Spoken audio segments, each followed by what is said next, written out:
rumor is Manny Pacquiao is coming back to fight Mario Barrios, and it seems like they've been dead set on getting someone to fight Mario Barrios, because there was a rumor previously that neither you or I believed that Errol Spence was coming back to fight Mario Barrios. We could talk about Spence very briefly too in a few minutes, right? Because there's a new rumor coming out, which is something that we both said should happen, and it seemed like maybe it may happen, but nevertheless. So Pacquiao coming back to fight Barrios. Are you worried about Pacquiao's health?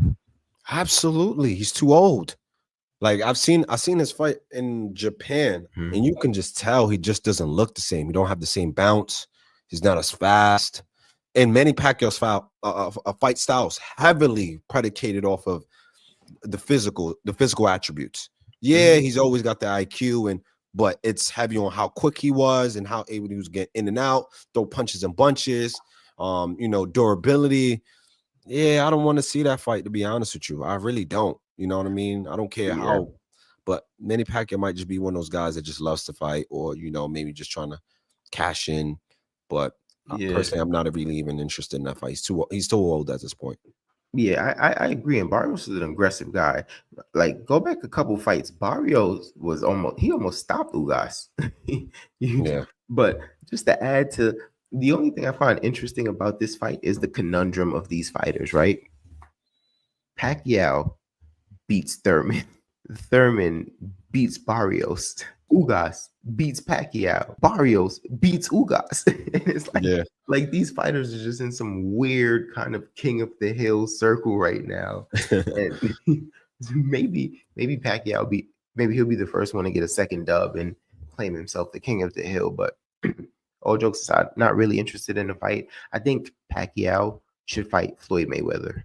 I think they should do Pacquiao Mayweather 2. I think they'll make a ton of money. They can label it an exhibition. They're probably closer to one another right now rather than Pacquiao fighting a Barrios, right?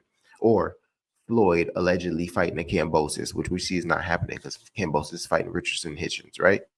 But they talked about that actually years ago. Manny Pacquiao wanted to do an exhibition with Floyd, but Floyd just ruled it out. He's like, nah, I'm not doing it. I think they should, because I think Pacquiao being semi-retired and Floyd being fully retired but very active training, I think that's an exhibition I would watch. I think, relative. It may even be better than the first time they fought. You know what I mean? So, yeah, I'm not really interested in this fight. I don't really know what comes from it, Even if Pacquiao wins, are you then going to tell Pacquiao to go challenge Jaron Ennis or something? Like, that's insane to me right now. But it's crazy how he just comes in and skips the line. Like, that's the problem with boxing. So some people are saying PBC is getting desperate. So they're searching for who can come back and help them do some numbers and some ratings. I don't know. I mean, I think everybody is backs are against the wall a little bit, right? I think that's why. When was the last time PBC had a pay-per-view? Do you remember? When was the last pay-per-view? Tank Lamont, probably. Tank Lamont. Okay. Was that the only, like, and what was the one before that? Benavidez Morel. Benavidez Morel. Okay. All right. So they had some decent. It's tough though, because it's like, obviously with Rayad's season is so beastie that it's like you really can't like compete with that, realistically. But that's what I'm saying. Like the zone is completely bowed down to Riyad's season, right? Top Rank is being fully complicit with them. PBC is the last cog standing, trying to do their own thing. So do I think everybody's been a bit desperate with their backs against the wall with this Riyadh season stuff? Of course, you know what I mean? So I think it's kind of overstated that they're just trying to like pull like a circus act here, because Pacquiao does this. We know sometimes when it comes to like political elections and stuff like that, Pacquiao will come back and fight, gain some, like momentum behind himself. Sometimes he does it for the money because he does so much for the Philippines, So I don't know if this is a PBC ploy or if it's just Pacquiao looking to come back. I think it could be. I think both can be true. Maybe he thinks Barrios is sweet because like he's not going probably he's not going after Norman Jr. Well, I'll say this: Barrios is PBC, so it's the easiest fight to make. Yeah, that is true. And then Pacquiao and his relationships with Yeah, it's probably the easy, but it's like, come on now. Like, but I get it, Barrios. If you want to make your money, make your bread, then by all means. But it's like, come on, like you gotta have like rules in place to not allow this. Like boxing sometimes is a joke to me. Yeah. And this is one of the reasons as to why. So I think Pacquiao is too far gone. Like two guys who are not too far gone, who may be about to fight allegedly, Spence and Thurman, even though it won't be at 47, but allegedly, and I don't know. This is just something I read, right? Just something I read that he said just loosely, just a little, So yeah, they yeah, yeah, yeah. I just read this. I don't know. Mhm. They said like that may be happening at 54. And it may make sense. I do think the fight makes sense for them to Mhm. weigh where each of them are career-wise, but with Right, with Fundora and Zoo fighting one another, right? Because I thought Thurman Zoo next, and we right, heard Spence Fundora, right. and obviously that didn't happen. So you know what I mean. But I mean that's getting away from the welterweight division. One thing I want to ask you about the welter, well, a couple things, but Pacquiao Barrios, right? Let's say Barrios wins that fight. Now, Devin Haney, I think you can consider him at welterweight because him and Ryan are going to fight at welterweight. So Ryan's in the division, Rolly's in the division, Devin's going to enter the division.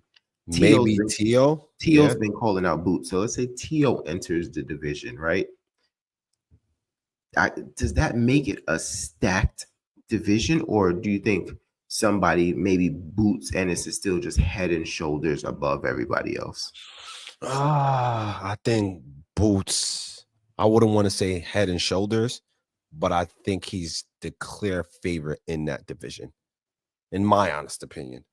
Yeah, Yeah, because I think if he matches up with every one of those fighters, he comes out on top.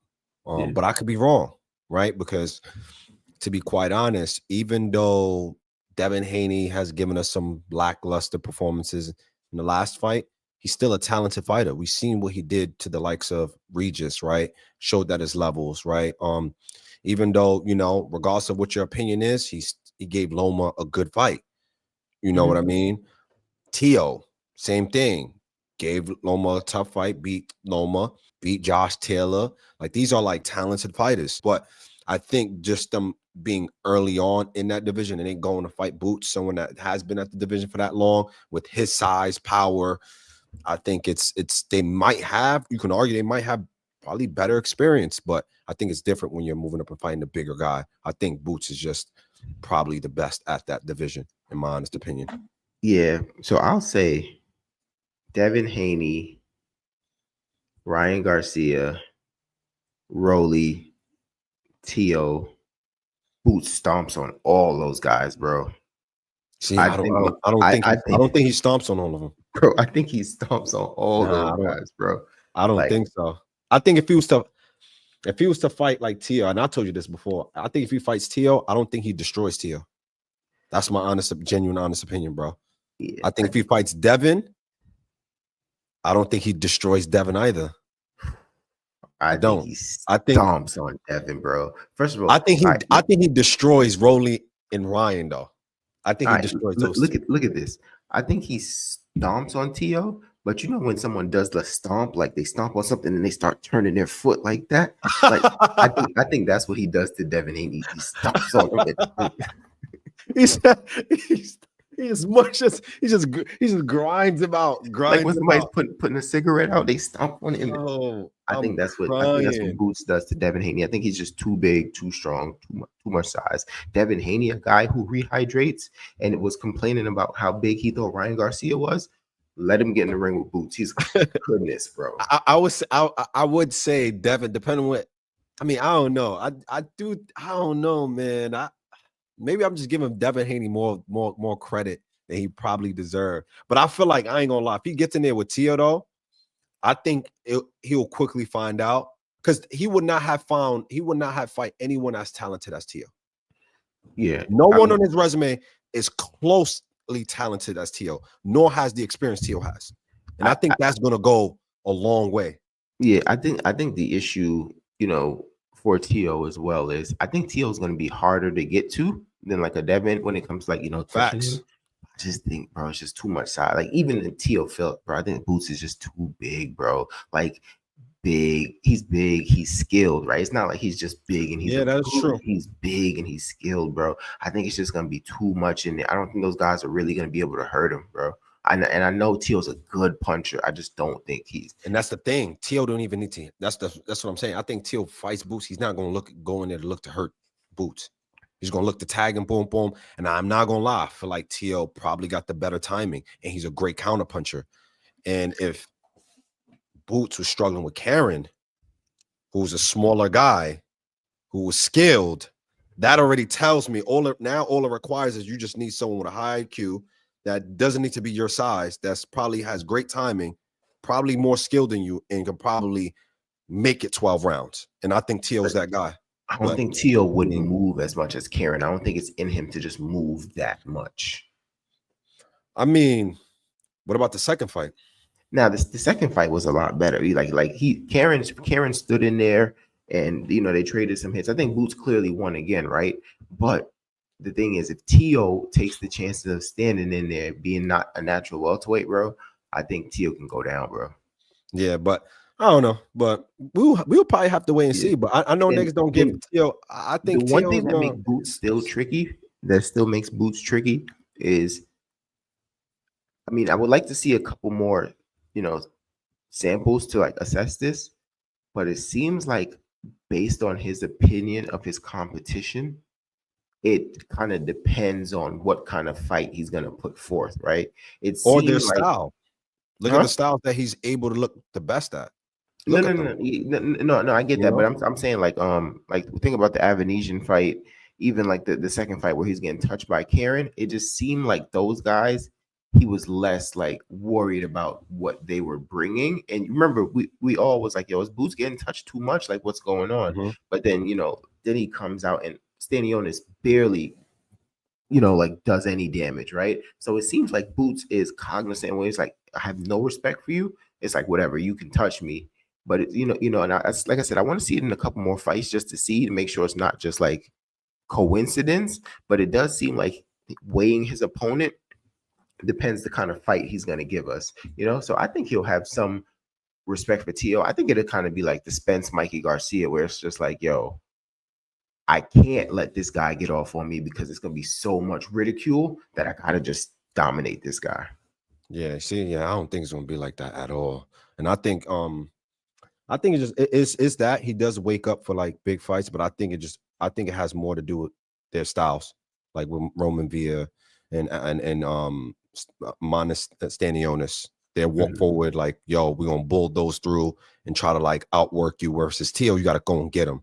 And I think Boots gonna have trouble in the beginning, especially for sure. He can try to outwork him in the later rounds, but I think Tio's just too crafty, and I think he has more experience, and I think he'll win the fight. I think he'll clearly win the fight, but I don't see him destroying Tio. But I could be wrong, but we'll see. Yeah. I mean, it's interesting. Like I said, I think I would like to see Boots go to 54. I would like to see him go to 54 and maybe mix it up with. Would you want him to stay at 147, at least try to collect the belts? Would you prefer that, or you just prefer that he moves up to 154? And my personal opinion, what I prefer is him move up to 154. I think he's so superior to everyone at 147. I don't really think it matters. Like for him, like it'll collect the belts, right? Right. Checklist added to the resume. But I think in terms of pushing and challenge and making himself better, I don't think 147 does anything for him right now. You don't think it boosts his name? Let's say he does fight Tio, he can get the fight with Tio Ryan. You don't think him beating those guys elevates his name, or do you like? I think it helps his name. I think it actually helps elevate. It's going to elevate his name, but I'm talking about, does it really make him better as a fighter? Right, okay. like not name wise. Like is it really doing anything for Boots? You know what I'm saying? I think right now, if he goes to 54, he could get Virgil Ortiz tomorrow, and I think that's a tougher fight for all of those guys we just named. Okay, so I guess it comes down to whether or not he wants to like elevate his name and probably take those fights versus actually trying to make the competitive fights and make the tough fights. Yeah. And I mean, I'm not mad at either route because he's been at the division and those guys are there now. So if his personal goal was get all these belts and some of these guys are in the way, then hey, by all means, go for it. But just to me personally, I just don't think fighting those guys really does much for him long term in terms of prepping him for the real challenges that are out there. Gotcha. Yeah. So make sure you guys jump in the comment section. Tell us what you think about the landscape at 147. Do you like Pacquiao returning to fight Barrios? What do you think happens? Whoever wins that fight, do you think they step up to the plate to challenge Boots Ennis? You still have Brian Norman Jr. out there. You have all the 140 pounders that we just mentioned that seem to be coming up to 147. My personal opinion, I think Boots is just too much for them. I know you think Tio and Devin potentially give competitive fights. Make sure you jump in the comment section after you like and subscribe. Tell us what you think about those fights.